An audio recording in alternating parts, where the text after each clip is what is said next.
Breaking చూస్తున్నాం. తెలంగాణలో నేటి నుంచి 10వ తరగతి పరీక్షలు ప్రారంభం కానున్నాయి. ఉదయం 9:30 నుంచి మధ్యాహ్నం 12:30 వరకు పరీక్ష జరగనుంది. 5 నిమిషాల నిబంధనలను సవరించిన అధికారులు 5 నిమిషాలు ఆలస్యమైన విద్యార్థులకు అనుమతిస్తామన్నారు. రాష్ట్ర వ్యాప్తంగా 5,09,403 మంది విద్యార్థులు ఈసారి పరీక్ష రాయనున్నారు. ఇక రాష్ట్ర వ్యాప్తంగా 2,650 పరీక్షా కేంద్రాలను సిద్ధం చేశారు. సెంటర్ దగ్గర 144 సెక్షన్ అమలు చేస్తున్నారు. పూర్తిగా సీసీ కెమెరాల నిఘాలోనే విద్యార్థులు పరీక్షలు రాయనున్నారు. ఇక 10వ తరగతి పరీక్షలకు సర్వం సిద్ధం చేశామని, విద్యార్థులు ఎలాంటి ఆందోళనకు గురికాకుండా పరీక్షలు ప్రశాంతంగా రాయాలని మంత్రి పొన్నం ప్రభాకర్ సూచించారు. విద్యార్థులకు ఉజ్వల భవిష్యత్తును అందించేందుకు కాంగ్రెస్ సర్కార్ ఎప్పుడూ అండగా ఉంటుందని తెలిపారు పొన్నం. తెలంగాణ ప్రజాపాలన ప్రభుత్వం పక్షాన 10వ తరగతి పరీక్షలు రాస్తున్న విద్యార్థులందరికీ శుభాకాంక్షలు, అభినందనలు, ఆశీర్వచనము. మీరందరూ జీవితంలో ఎప్పటికీ ప్రతిసారి ఏ పరీక్ష రాసినా, ఏ ఉన్నతమైన శిఖరానికి వెళ్ళినా 10వ తరగతి పరీక్ష మెమో అనేటువంటి మ్యాండేటరీ కాబట్టి మంచి మార్కులు తెచ్చుకునే విధంగా కష్టపడి చదువుకోవడానికి తల్లిదండ్రులు కూడా కొంత కష్టమైన అవకాశం ఇచ్చి పిల్లలందరూ ఉజ్వల భవిష్యత్తుకు పోయే విధంగా జరిగే ఈ పరీక్షను బాగా రాయాలని ప్రభుత్వ పక్షాలు అందరికీ ఆశీర్వచనం అందజేస్తాను. తెలంగాణలో నేటి నుంచి 10వ తరగతి పరీక్షలు ప్రారంభం కానున్నాయి. ఉదయం 9:30 నుంచి మధ్యాహ్నం 12:30 వరకు పరీక్ష జరగనుంది. ఇక 10వ తరగతి పరీక్షలకు సంబంధించిన ఫుల్ డీటెయిల్స్ మా ప్రతినిధి రామకృష్ణ అందిస్తారు. రామకృష్ణ, చూస్తున్నాం 10వ తరగతి పరీక్షలు ఈ రోజు నుంచి మొదలవబోతున్నాయి. ఎటువంటి నిబంధనలను అధికారులు విధించారు? పరీక్షా కేంద్రాల దగ్గర పరిస్థితి ఏంటి? వంశీ, ఈ రోజు నుంచి 10వ తరగతి పరీక్షలు రాష్ట్ర వ్యాప్తంగా ప్రారంభమవుతున్నాయి. దాదాపుగా 5,09,403 మంది పరీక్షలు రాస్తున్నారు. ఇందులో 2,58,000 మందికి అబ్బాయిలు రాస్తున్నారు. 2,50,000 మంది అమ్మాయిలు రాస్తున్నారు. దాదాపుగా రాష్ట్ర వ్యాప్తంగా ఈ రోజు నుంచి ఏప్రిల్ 4వ తేదీ వరకు 10వ తరగతి పరీక్షలు నడుస్తున్నాయి. అయితే 10వ తరగతి పరీక్షలు మనం నాంపల్లి దగ్గర చేయాత పబ్లిక్ స్కూల్ దగ్గర ఉన్నాం. అయితే విద్యార్థులను ఇప్పటికే 8:30 నుంచి లోపలికి వంటున్నారు. 1 గంట ముందే రావాలని అధికారులు సూచించిన నేపథ్యంలో 8:30 నుంచి విద్యార్థులను లోపల కనిపిస్తున్నారు. 9:30 పరీక్ష కేంద్రం. అయితే విద్యార్థుల కోసం సౌలభ్యం కోసం ఎగ్జామ్ సెంటర్తో పాటు సెంటర్ కోడ్ నెంబరు, అదేవిధంగా హాల్ టికెట్ ఏ విధంగా డిస్ప్లే చేసుకోవాలి, ఎక్కడ ఎన్నో ఫ్లోర్లో ఎక్కడ సెంటర్ హాల్ టికెట్కి సంబంధించి అన్ని వివరాలతో కూడిన బోర్డు అయితే ఏర్పాటు చేశారు. వారికి ఎలాంటి సౌకర్యం లేకుండా అదేవిధంగా రాష్ట్ర వ్యాప్తంగా విద్యార్థులు ఈ రోజు నుంచి రాస్తున్నారు కాబట్టి విద్యార్థులకు పలు సూచనలు అయితే అధికారులు చేశారు. ఎవరికి సెల్ ఫోన్లు అయితే అనుమతి లేదు, అదే బ్యాగులు కానీ సెల్ ఫోన్లు కానీ అనుమతి లేదు. అదే కన్నా వాచ్లు కూడా, ఎందుకంటే వాచ్లు కూడా ఈ మధ్య స్మార్ట్ వాచ్లు వచ్చిన నేపథ్యంలో వాటి సెల్ ఫోన్లతో సమానంగా ఉంటాయి కాబట్టి దాని నుంచి కూడా మాల్ ప్రాక్టీస్గా పాల్పడే అవకాశం ఉంటుంది కాబట్టి సెల్ ఫోన్లతో సహా సెల్ ఫోన్లు అదేవిధంగా ఎలక్ట్రానిక్ పరికరాలు ఎలాంటివి అనుమతించేది లేదని అధికారులు చెప్పారు. అదే అందరికీ ఇప్పటికే మరి కాసేపట్లో ఎగ్జామ్ ప్రారంభం కాతున్నప్పుడు ఇప్పటికే చాలా మంది విద్యార్థులు లోపలికి వెళ్లారు. వారందరి కోసం అధికారులు చెక్ చేసి వారిని అందరికీ లోపలికి పంపిస్తున్నారు. హాల్ టికెట్ ఎలా తీసుకోవాలి ఏం లేదు. అయితే ఈసారి కొత్త నిబంధనలు కూడా అధికారులు తీసుకొచ్చారు. ఎందుకంటే క్వశ్చన్ పేపర్ మీద క్యూఆర్ కోడ్తో పాటు ఒక సీరియల్ నెంబర్ ఇస్తున్నారు. ఈ సీరియల్ నెంబర్ కారణంగా ఏవైతే ఉందో ఏ ఎగ్జామ్ సెంటర్లో విద్యార్థులకు ప్రతి ఒక్క విద్యార్థికి ఒక క్వశ్చన్ పేపర్ ఒక ఎంఆర్ షీట్ ఇస్తున్నారు కాబట్టి వారికి సంబంధించిన ఆ సీరియల్ నెంబర్ క్యూఆర్ కోడ్ ఉన్న నేపథ్యంలో ఎక్కడైతే ఒకవేళ లీక్ అయినా ఒకవేళ 10వ తరగతి పరీక్ష పేపర్ లీక్ అయిందనుకో, ఆ పరీక్ష పేపర్ ఎక్కడ లీక్ అయింది, ఏ విద్యార్థులు లీక్ చేశారనే విషయాలు త్వరగా తెలుసుకునేందుకు ఈ నంబర్ ఇచ్చారు. అయితే అదేవిధంగా విద్యార్థులకు ఓఎం సీట్తో పాటు ఆన్సర్ 24 పేజీల ఆన్సర్ సీట్ కూడా ఇస్తున్నారు. ఈ 24 ఆన్సర్ సీట్లో తప్ప మిగతా ఎక్స్ట్రా సీట్లు వీళ్ళకి ఇచ్చే అవకాశం లేదు. ఏదైతే విద్యార్థులకు కావాల్సిన ఏదైతే పెన్ను, పెన్సిల్, ప్యాడ్, అదే ప్యాడ్ మీద కొన్ని నిబంధనలు పెట్టారు. ప్యాడ్కు అక్షరాలు కానీ రాసుకోవడం కానీ అటువంటి ఏమన్నా నిబంధనలు ఉంటే వాటిని అనుమతించడం లేదు. అదేవిధంగా విద్యార్థులు ఎలక్ట్రానిక్ పరికరాలు అనుమతి లేదు కాబట్టి విద్యార్థులు ఎవరు తొందరపడకుండా అందరూ ఆ ఎగ్జామ్ రాసే విధంగా ఉన్నారు. అదేవిధంగా ఇప్పటికే ఈ విద్యార్థులకు తొలిమెట్టు 10వ తరగతి అనేది తొలిమెట్టు కాబట్టి విద్యార్థులందరూ విద్యార్థులు పరీక్షలు మంచిగా రాయాలని రాష్ట్ర ముఖ్యమంత్రి రేవంత్ రెడ్డితో పాటు పలువురు మంత్రులు కూడా సూచనలు చేశారు. విద్యార్థులకు ఎవరు కంగారు పడవద్దు, ఎగ్జామ్ సెంటర్లకు త్వరగా చేరుకొని ఎగ్జామ్ మంచిగా ప్రశాంత వాతావరణంలో రాయండి అని అధికారులతో వారితో పాటు రాష్ట్ర ప్రజాప్రతినిధులు ముఖ్యమంత్రితో సహా వారికి సూచనలు చేశారు. అదేవిధంగా హైదరాబాద్లో చూసుకున్నట్టయితే దాదాపుగా 77,701 మంది విద్యార్థులు హైదరాబాద్ జిల్లాలో పరీక్షలు రాస్తున్న వీరందరి కోసం 358 సెంటర్లు ఏర్పాటు చేశారు. ప్రతి సెంటర్కి ఎక్కడైతే సెంటర్లు ఉన్నా ఆ సెంటర్లో విద్యార్థులకు చీఫ్ సూపరింటెండెంట్ ప్రతి సెంటర్లో ఉంటున్నారు. వారిని అందరూ చూస్తారు. కాబట్టి ఎవరికైనా విద్యార్థులకు ఎలాంటి అనుమానం ఉన్నా, ఎలాంటి ఏమైనా సమస్యలు వచ్చినా వారి కోసమని అధికారులు ఎగ్జామ్ విభాగం పరీక్ష విభాగ కేంద్రంలో 24 గంటల ఒక టోల్ నంబర్ కూడా డిస్ప్లే చేశారు. వాటిని అన్నిటి ఏర్పాటు చేస్తున్నారు ఎవరికి ఇబ్బంది లేకుండా.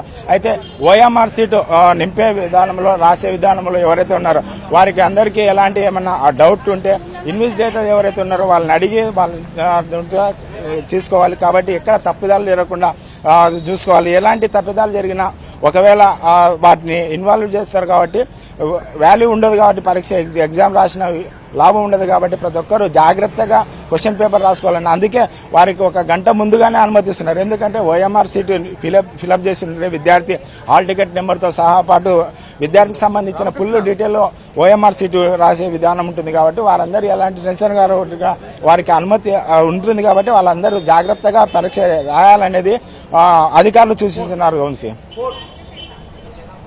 Right, thank you Ramakrishna. కష్టమైన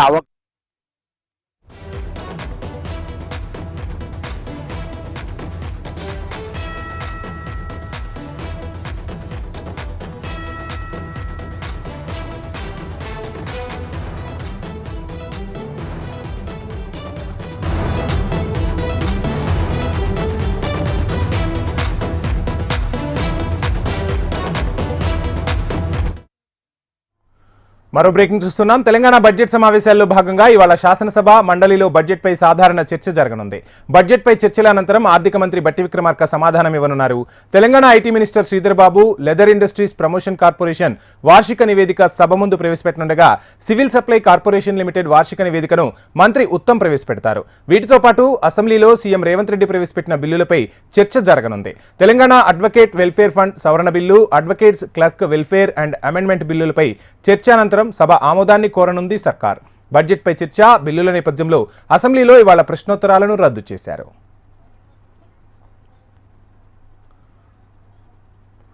తెలంగాణ బడ్జెట్ సమావేశాల్లో భాగంగా ఇవాళ శాసనసభ మండలిలో బడ్జెట్పై సాధారణ చర్చ జరగనుంది. ఇక ఈ సాధారణ చర్చకు సంబంధించిన ఫుల్ డీటెయిల్స్ అందించేందుకు మా ప్రతినిధి ప్రేమ్ లైవ్లో జాయిన్ అవుతున్నారు. ప్రేమ్, ఈరోజు తెలంగాణ శాసనసభ అదేవిధంగా మండలిలో ఏ అంశాలు ప్రధానంగా చర్చకు రానున్నాయి? కొన్ని బిల్లులు కూడా ఆమోదం పొందే అవకాశాలు కనిపిస్తున్నట్టుగా తెలుస్తుంది. ఓవరాల్ డీటెయిల్స్ ఏంటి ప్రేమ్? వంశీ, కొద్దిసేపట్లోనే ఏదైతే అసెంబ్లీ సెషన్స్ ప్రారంభం కానున్నాయి, మరొకవైపు ఆ మండలి సమావేశాలు కూడా ప్రారంభమవుతాయి. మొన్న ఇటు ఉభయ సభలలో కూడా అసెంబ్లీతో పాటు శాసనసభతో పాటు శాసన మండలిలో బడ్జెట్ ప్రవేశపెట్టింది కాంగ్రెస్ ప్రభుత్వం.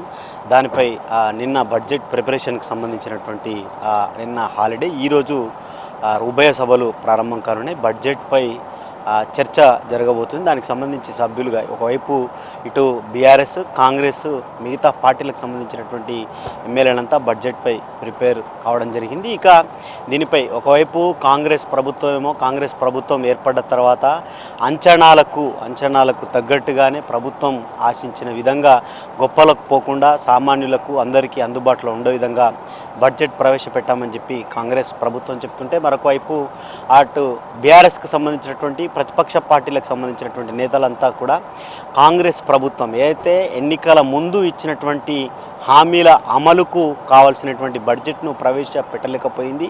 కాంగ్రెస్ ప్రభుత్వం కేవలం కాంగ్రెస్ అధికారంలో రావడం కోసమే హామీలు ఇచ్చిందని చెప్పి ప్రతిపక్ష పార్టీలకు సంబంధించినటువంటి నేతలు మరొక వైపు విమర్శించడం జరిగింది. ఇక ఏదైతే మొత్తం 6 గ్యారంటీలతో పాటుగా ప్రభుత్వం అమలు చేసినటువంటి పథకాలకు కావాల్సినటువంటి బడ్జెట్ ఆ స్థాయిలో పెన్షన్స్ కానీ, లేకపోతే తులం బంగారానికి సంబంధించినటువంటి అంశము, స్కూటీలు, ఇవన్నిటిపై ఎడితే బడ్జెట్లో క్లారిటీ ఇవ్వలేదు. బడ్జెట్లో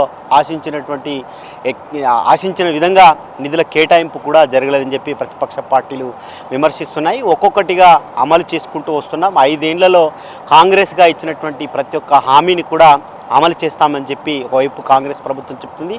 6 గ్యారంటీల్లో ఉన్నటువంటి ఇటు ఫ్రీ బస్కు సంబంధించినటువంటి ఫ్రీ బస్ కానీ, లేకపోతే 500 రూపాయలకు సబ్సిడీకి సంబంధించిన గ్యాస్, 200 యూనిట్ల కరెంట్ ఫ్రీ, వీటన్నిటితో ఇప్పటికే అయితే పెద్ద ఎత్తున రాష్ట్రంలో మెజారిటీ లబ్ధిదారులు లబ్ధి పొందుతున్నారు.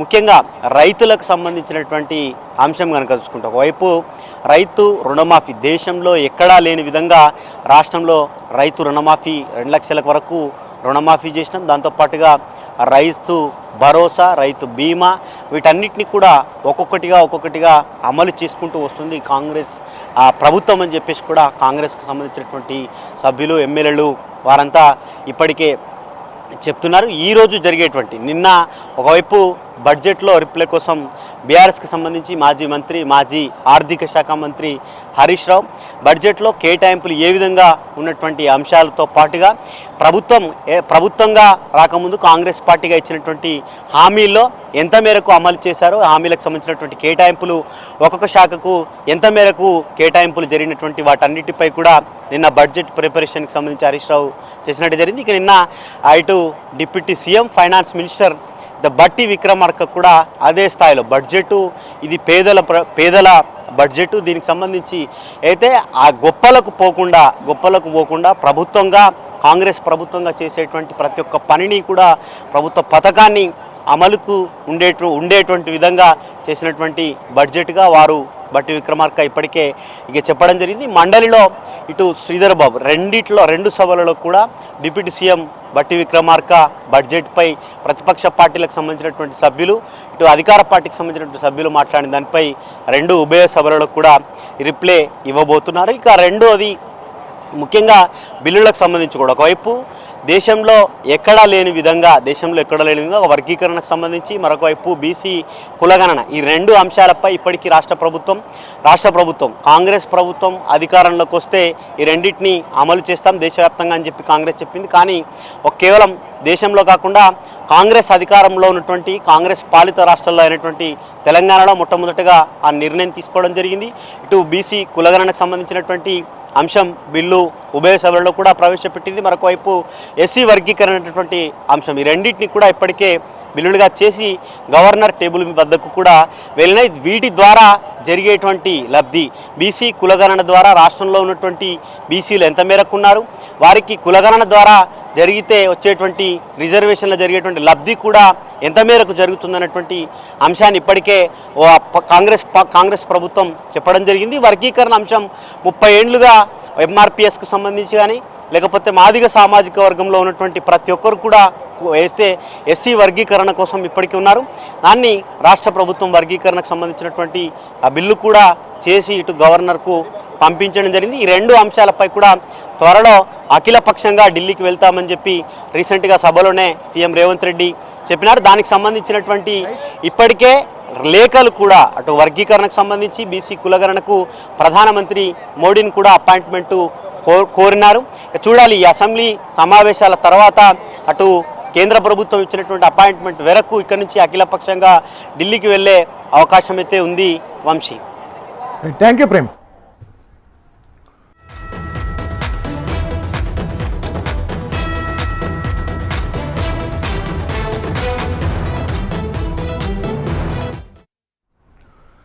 బిగ్ బ్రేకింగ్ చూస్తున్నాం. గ్రేటర్ విశాఖపై ఉత్కంఠ కొనసాగుతోంది. విజయవాడలో మకాం వేసిన టీడీపీలోకి చేరిన వైసీపీ కార్పొరేటర్లు ఇవాళ విశాఖకు చేరుకోనున్నారు.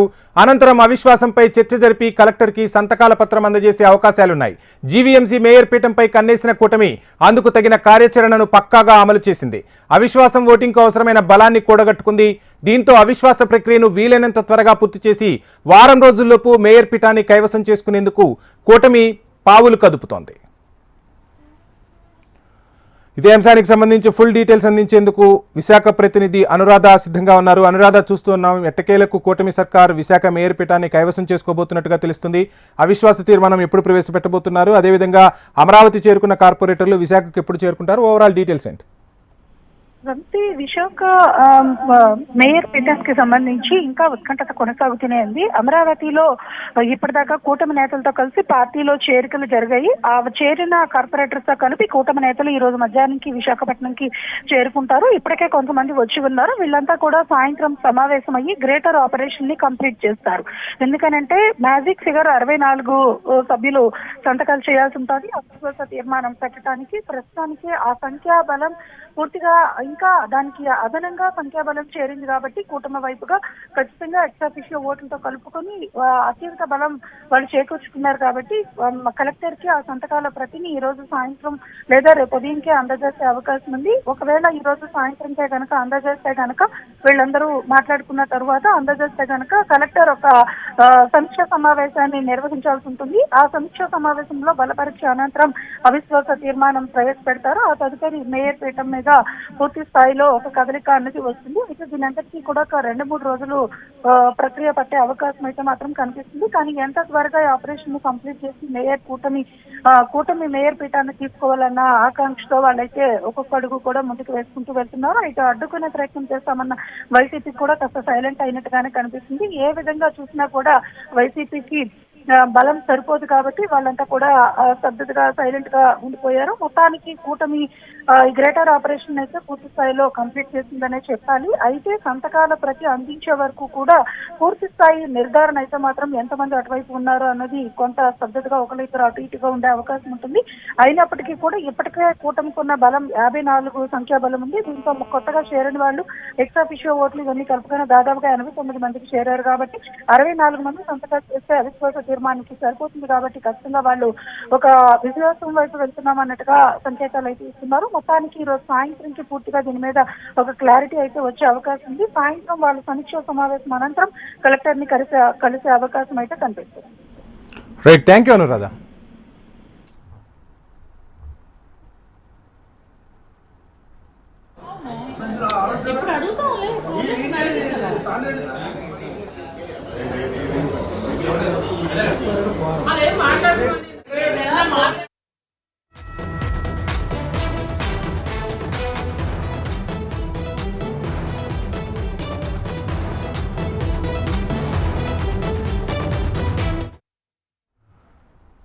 ఇంటర్నేషనల్ బ్రేకింగ్ చూస్తున్నాం. అమెరికా అధ్యక్షుడు డొనాల్డ్ ట్రంప్ మరో సంచలన నిర్ణయం తీసుకున్నారు. అధికారంలోకి వచ్చిన దగ్గర నుంచి ప్రభుత్వ వ్యయ తగ్గింపుపై ట్రంప్ దృష్టి సారించారు.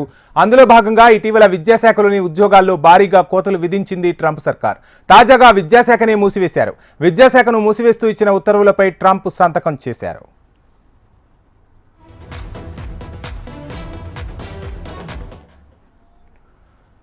వైట్ హౌస్లో పాఠశాల విద్యార్థులతో నిర్వహించిన ఓ ప్రత్యేకమైన కార్యక్రమంలో ట్రంప్ పాల్గొన్నారు. అనంతరం విద్యాశాఖ మూసివేత ఆర్డర్లపై ఆయన సంతకం చేశారు. ట్రంప్ తీసుకున్న ఈ చర్యను డెమోక్రట్లు తీవ్రంగా విమర్శించారు. ట్రంప్ తీసుకున్న అత్యంత విధ్వంసకర వినాశకరమైన చర్యల్లో ఇది ఒకటిగా డెమోక్రట్లు విమర్శలు ఎక్కుపెట్టారు.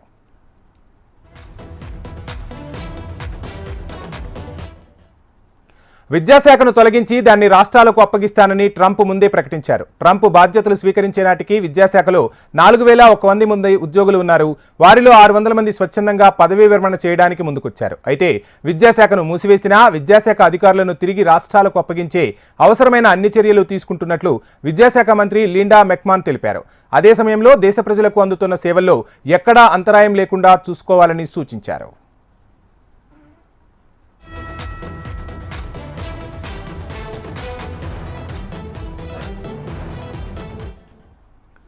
అమెరికా అధ్యక్షుడు డొనాల్డ్ ట్రంప్ మరో సంచలన నిర్ణయం తీసుకున్నారు. అధికారంలోకి వచ్చిన దగ్గర నుంచి ప్రభుత్వ వ్యయ తగ్గింపుపై ట్రంప్ దృష్టి సారించారు. అందులో భాగంగా ఇటీవల విద్యాశాఖల్లోని ఉద్యోగాల్లో భారీగా కోతలు విధించింది ట్రంప్ సర్కార్. తాజాగా విద్యాశాఖనే ఎత్తివేసింది. విద్యాశాఖను మూసివేస్తూ ఇచ్చిన ఉత్తర్వులపై ట్రంప్ సంతకం చేశారు.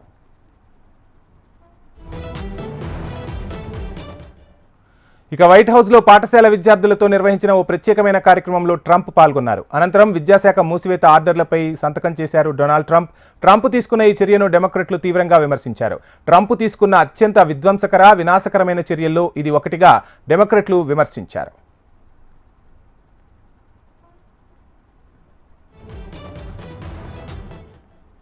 విద్యాశాఖను తొలగించి దాన్ని రాష్ట్రాలకు అప్పగిస్తానని ట్రంప్ ముందే ప్రకటించారు. ట్రంప్ బాధ్యతలు స్వీకరించే నాటికి విద్యాశాఖలో 4,100 మంది ఉద్యోగులు ఉన్నారు. వారిలో 600 మంది స్వచ్ఛందంగా పదవీ విరమణ చేయడానికి ముందుకొచ్చారు. అయితే విద్యాశాఖను మూసివేసినా విద్యాశాఖ అధికారాలను తిరిగి రాష్ట్రాలకు అప్పగించే అవసరమైన అన్ని చర్యలు తీసుకుంటున్నట్లు విద్యాశాఖ మంత్రి లిండా మెక్మాన్ తెలిపారు. అదే సమయంలో దేశ ప్రజలకు అందుతున్న సేవల్లో ఎక్కడా అంతరాయం లేకుండా చూసుకోవాలని సూచించారు.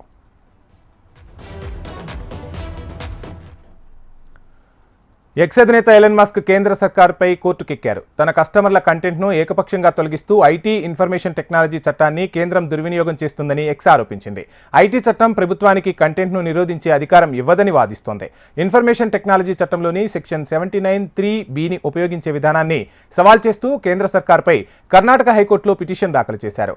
భారతదేశంలోని ప్రభుత్వ అధికారులు సరైన చట్టపరమైన విధానాలను అమలు చేయడం లేదని, ఆన్లైన్లో కంటెంట్ను బ్లాక్ చేయడానికి చట్టవిరుద్ధమైన వ్యవస్థను ఏర్పాటు చేస్తున్నారని ఎక్స్ తన కంప్లైంట్లో స్పష్టం చేసింది. ఇన్ఫర్మేషన్ టెక్నాలజీ ఐటీ చట్టం ఆధారంగా ప్రభుత్వ అధికారులు చెప్పినప్పుడు కంటెంట్ను తీసేయాలి లేదా బ్లాక్ చేయాలి అనేది ఆయా కంటెంట్ ఆధారంగా ఆయా కంపెనీలు నిర్ణయిస్తాయని ఎక్స్ చెబుతోంది. ఐటీ చట్టంలోని సెక్షన్ 79(3)(b) ప్రభుత్వానికి కంటెంట్ను బ్లాక్ చేసే అధికారాలు ఇవ్వదని ఎక్స్ ప్లాట్ఫామ్ వాదిస్తోంది.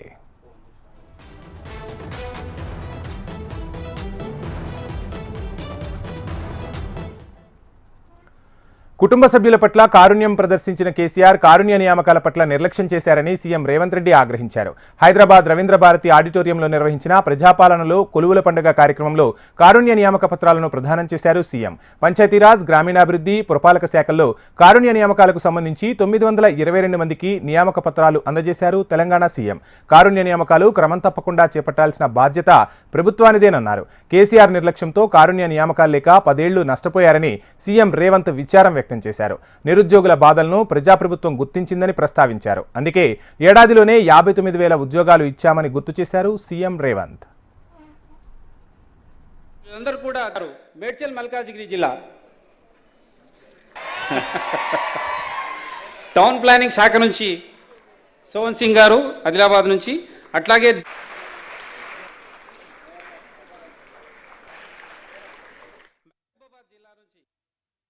ఈ 59,000 ఉద్యోగ నియామక పత్రాలు మీరు అధికారంలో ఉన్న 10 సంవత్సరాలలో ఈ పిల్లలకు ఉద్యోగాలు ఇచ్చినుంటే ఈరోజు ఈ నియామక పత్రాలు నేను ఇవ్వాల్సిన పరిస్థితే రాకపోతుండే కదా.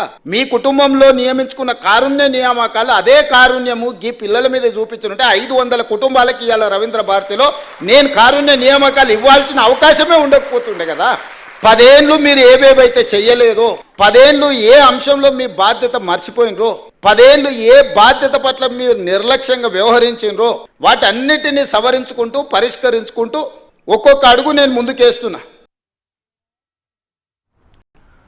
కాంగ్రెస్ సర్కార్ అబద్దాలతో కాలం వెల్లదీస్తూ ఉందని BRS party working president KTR అన్నారు. సూర్యాపేటలో జరిగిన కార్యకర్తల విస్తృత స్థాయి సమావేశంలో కేటీఆర్ మాట్లాడారు.